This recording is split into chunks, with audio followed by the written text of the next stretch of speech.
नमो रत्नत्रयाय सराजय म राजेन्द्र मान वज्राचार्य वज्रयान महासंघको प्रस्तुति वज्रयान सन्देश र वज्रयान पलाकुसारी कार्यक्रममा धर्म अन्तर्गत आज मध्यम मार्गलाई लिएर तपाईहरु सामु आइपुगेको छु। मध्यम मार्ग भन्न एकदमै सजिलो छ। तपाईले नसुनेको दिन नै हुँदैन होला सायद मध्यम मार्ग। तर मध्यम मार्गमा हामी लाग्न निकै कठिन हुने गर्दछ। जब हामी मध्यम मार्गमा लाग्न सक्छौं तब हामी बुद्धको बाटोमा हामी पछ्याएको हुनेछौं। त्यसकारणले हामीले मध्यम मार्गलाई राम्ररी चाहिँ बुझ्न सक्नुपर्दछ। यो राम्ररी बुझ्न सक्नको निमित्त मध्यम मार्ग भनेको के हो त? बीचको बाटो यो हामीलाई थाहा छ। मध्यम भनेको बीच, मार्ग भनेको बाटो। त्यो बीचको बाटो के हो त? हामी आशावादी भएर जाने कि निराशावादी भएर जाने? जब हामी आशावादी भएर जान्छौं जे पनि हामीलाई चाहिन्छ, राम्रो मिठो सबै चाहिन्छ। जब हामी निराशावादी भएर जान्छौं, अब यो मर्ने चला हो, मलाई के पनि चाहिँदैन भनेर, यसले पनि यो मध्यम मार्गमा हामीलाई पुर्याउँदैन।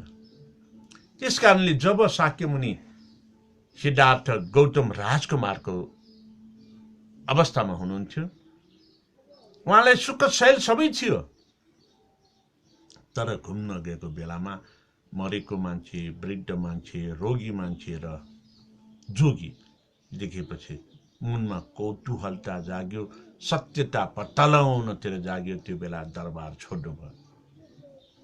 त्यो त्याग गर्न सक्ने क्षमता पनि हुनु पर्यो। त्याग गरेर के को निमित्त भन्दाखेरि सत्यताको प्राप्ति निमित्त। किन बुढो हुनुपर्छ, किन बिरामी हुनुपर्छ, किन चाहिँ स्वतन्त्र खुसी हुन सक्नु के कारण हो र मर्न किन पर्छ भनेर यसको खोजीमा 6 वर्षसम्म जोगीको भेष धारणमा उहाँले ध्यान तपस्या गर्नुभयो। के पनि नखाइकन निराहार, न चाहिँ पानी पिउने भयो, न फलफुल, न अन्य, जसको कारणले उहाँको शरीर हड्डी र छाला मात्रै बाँकी रह्यो। यो भनेको अति कष्ट दिएको हो शरीरलाई। यसरी अति कष्ट दिएर पनि, अति बादले पनि हामीले यो आफूले खोजेको कुरा पत्ता लगाउन सक्दैन, पाउन सक्दैन। त्यसपछि उहाँले उठेर जुन बुद्ध गयाको नजिकमा जानुभयो, त्यहाँ उहाँले फलफुल जल लिनुभयो, खानुभयो, जुन उहाँलाई शारीरिक अवस्था देखेर अरूले दिएको थियो। अनि सुजाताले खीर भोजन गराउनुभयो। यति भएपछि उहाँको शारीरिक दुर्बलता खत्तमै भइसकेको, अति भइसकेकोबाट उहाँलाई केही चाहिँ पोषण तत्त्व मिल्यो, विचार गर्ने शक्ति मिल्यो। अनि उहाँले बुद्ध हुनुभन्दा पहिले त्यो अवस्थामा के विचार गर्नुभयो भन्दाखेरि आफ्नो शरीरलाई अति कष्ट दिएर पनि हामीले केही गर्न सक्दैन। हामी पूर्ण रूपमा दरबारको जस्तै सुविधा भोगी भएर पनि केही पनि गर्न सक्दैन। त्यसकारणले यो सुविधा भोगीलाई पनि त्याग्न सक्नुपर्छ, अति कष्टबाट पनि मुक्त हुन सक्नुपर्छ। हामी खानको लागि बाँच्ने होइन, बाँच्नको लागि जति चाहिन्छ त्यति मात्रै खानुपर्छ, जसको लागि हामी आफ्नो यो दिनचर्यालाई आर्य अष्टाङ्गिक मार्गमा थाल्न सक्नुपर्छ। आर्य अष्टाङ्गिक मार्ग भन्नासाथै आर्य अर्थात् चाहिँ जुन चाहिँ नित्य नियममा बस्ने, अष्टाङ्गिक मार्ग नित्य नियममा बस्नको निमित्त 8वटा बाटोहरू। यो 8वटा बाटोबाट तपाईँ अगाडि बढ्न सक्नुभयो भने तपाईँमा अति कष्ट पनि हुँदैन, अति सुविधा भोगी पनि हुँदैन। मध्यम मार्ग बीचको बाटो तपाईँले फेला पार्न सक्नुहुन्छ। त्यो भनेको के भन्दाखेरि सम्यक दृष्टि, राइट भ्यू। जब तपाईँले कुनै पनि कुरालाई आफूले हेर्ने दृष्टि र अरूले हेर्ने त्यसैको दृष्टिकोणलाई मिलन बिन्दुको रूपमा बीचमा हेर्न सक्नु पर्यो, जसको हेराइको कारणले, सम्यक दृष्टिको कारणले अनि तपाईले चाहिँ यो विचार गर्ने तपाईमा क्षमता पनि मध्यममा बसेर विचार गर्नु पर्यो, जसको कारणले तपाईको बोल्ने शैली त्यसमा पनि त्यो अति नरम पनि नहोस्, अति कठोर पनि नहोस्, जति चाहिने हो चतु ब्रह्म विहारको निमित्त त्यति तपाईले मिठासका साथ अगाडि बोलेर जान सक्नु पर्यो। तपाईको बानी व्यवहारमा पनि अति स्वतन्त्र भएर हिँड्ने पनि होइन, अति अरूलाई सताएर हिँड्ने पनि होइन। यो स्वपरार्थ प्रसिद्ध भन्ने चाहिँ जुन वाक्य छ त्यसमा आधारित हुनु पर्यो। आफू पनि बच, अरूलाई पनि बचाऊ।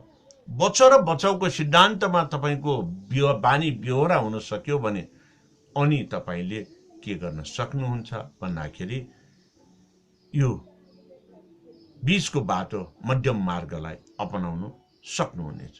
अनि तपाईको जीविकोपार्जनको निमित्त कमाउनु त पर्यो। त्यो कमाउने कसरी?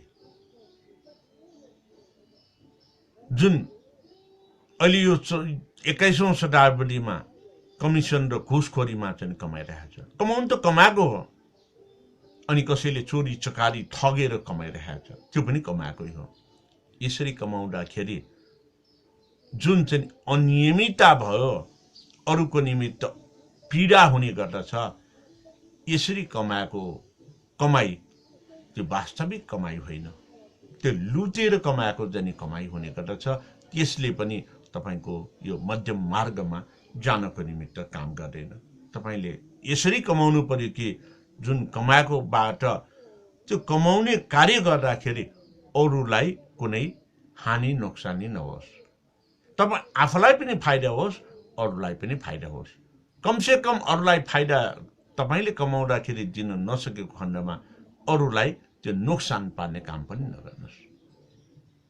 यसरी हामी जान सक्यो भने हामीले अनि आफ्नो दिमागलाई एकचित्ततामा परिणत गर्न सक्छ, जुन एकचित्तताको कारणले तपाईमा आर्य अष्टाङ्गिक मार्गमा मार्गस्थ हुन सक्नुहुन्छ। आर्य अष्टाङ्गिक मार्गमा जब मार्गस्थ हुन सक्नुभयो त्यो बेला तपाईले चतु ब्रह्म विहारमा अटोमेटिकली पर्छ। अनि फेरि 100 पारमिटर त दार यो 10 पारमिटर मात्र परिहाल्छ। किन भन्दाखेरि आफू पनि बच्यो, अरूलाई पनि बचाऊ। बच र बचाउको बीचबाट जाँदाखेरि तपाईले दान गर्ने सिकिहाल्नुहुन्छ। शीलमा बस्नको निमित्त तपाईँ अरूलाई चाहिँ मारकाट नगर्ने, दुराचारी नहुने, मद्यपान नगर्ने, चाहिँ झुठो नबोल्ने, चोरी चकारी नगर्ने भएपछि तपाईँ शीलमा त परिहाल्नुभयो। किन भन्दाखेरि यसरी हामी यो सबै कुरालाई विचार गरेर जान सक्यो भने, अगाडि बढ्न सक्यो भने यसले तपाईमा मध्यम मार्गको बाटो अपनाउन सकिन्छ। अब यसरी अगाडि बढ्दाखेरि के हुने गर्छ भन्दाखेरि हाम्रो जीवनचर्या भनेको, हाम्रो दिनचर्या भनेको यो पञ्च इन्द्रियलाई हामीले नियन्त्रणमा राख्न सक्नु पर्यो। पञ्च इन्द्रियलाई नियन्त्रणमा राख्न सक्नु भनेको कसरी भन्दाखेरि यो जीवन हाम्रो जन्म मरण मरण जन्म भनेको हेतुफलमा आधारित छ। तपाईले हेर्ने दृष्टि जुन आर्य अष्टाङ्गिक मार्गको मा हामीले चाहिँ थाहा पाइसक्यौं। तपाईको हेर्ने दृष्टि कसैप्रति द्वेष भाव रहेन, कसैप्रति रिस भाव रहेन, कसैप्रति ईर्ष्या रहेन, तपाईमा लोभ जागृत भएन। तपाईले गर्ने काम सबै राम्रो नै हुन्छ। जब जब तपाईले हेर्ने दृश्यमा द्वेष भाव हुन्छ, रिस भाव हुन्छ, क्रोध भाव हुन्छ, राग भाव हुन्छ, त्यसले तपाईको दिमागमा सोच्ने वातावरणलाई पनि खलबलाइदिन्छ। अनि जुन आनन्दले चाहिँ जीवन पास यो चाहिँ बिताउन सक्ने त्यसमा बाधा अडचनहरू आइदिन्छ। यो भनेको के भन्दाखेरि हाम्रो आन्तरिक मार हो। जुन आन्तरिक मारबाट तपाईँ बच्नको निमित्त तपाईले सही कुरा विचार गर्नु पर्यो, सही दृष्टिमा तपाईले हेर्न सक्नु पर्यो, सही बोलीमा तपाईँ लाग्न सक्नु पर्यो, सही कार्यमा तपाईँ चाहिँ अघि बढ्न सक्नु पर्यो। हो आदरणीय दर्शकले, तब मात्रै तपाईले बुद्धत्व प्राप्त गर्ने बाटोमा तपाईका पाइलाहरू केही भए पनि पर्नेछ।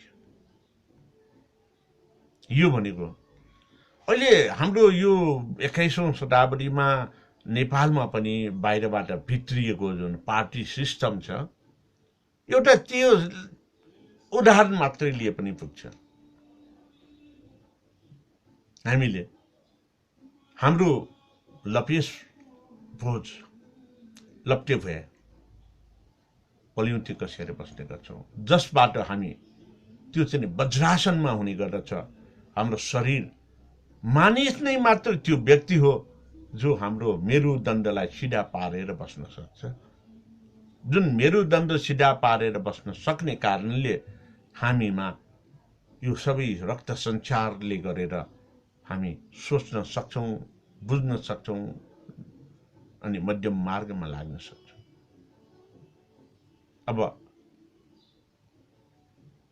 पलिउती कसेर खाने बेलामा हाम्रो पञ्च इन्द्रिय, जल इन्द्रिय अनि चाहिँ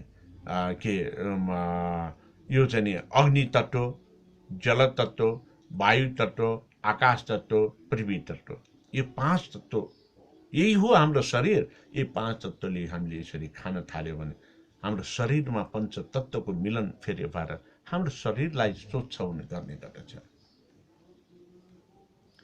आफूले नलिकन अरूले राखिदिँदाखेरि अरूले सर्भ गर्ने बेलामा त्यो जति मात्रामा चाहिन्छ ब्यालेन्स चाहिँ त्यहाँ पुग्ने गर्छ। यो पनि एउटा मध्यम मार्ग नै हो।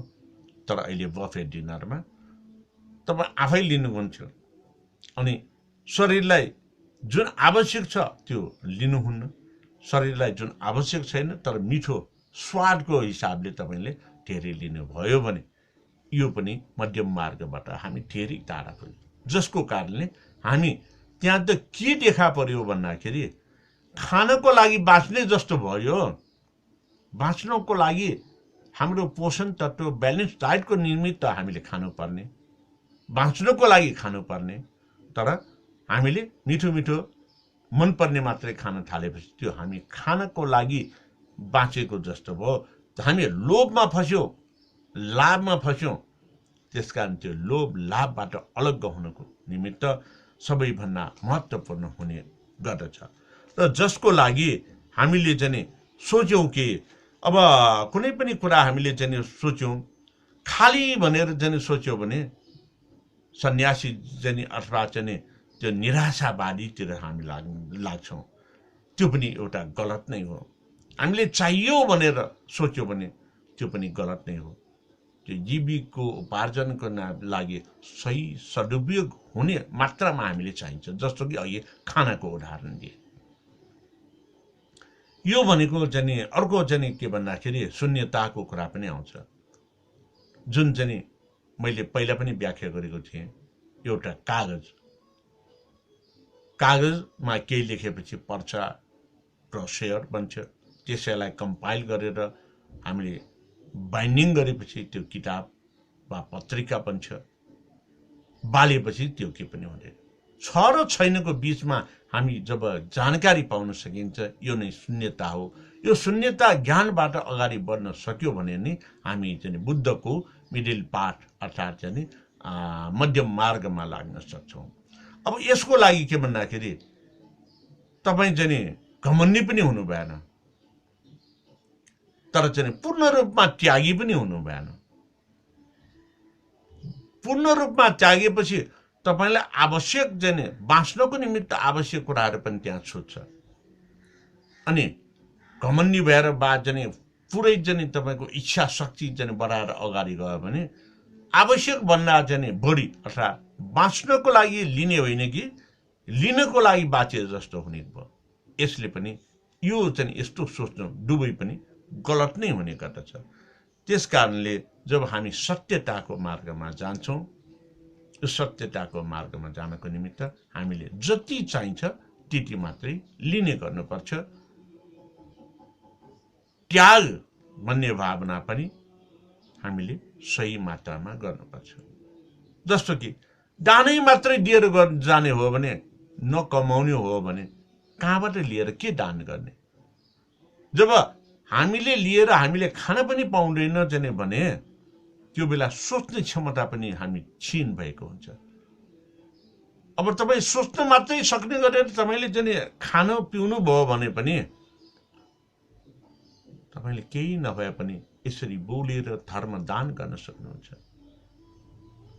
तर उभिनै नसक्ने जाने गरेर तपाईँ बिरामी भएर पल्टिनु पर्यो भने त्यो अवस्थामा तपाईँले के गर्न सक्नुहुन्छ?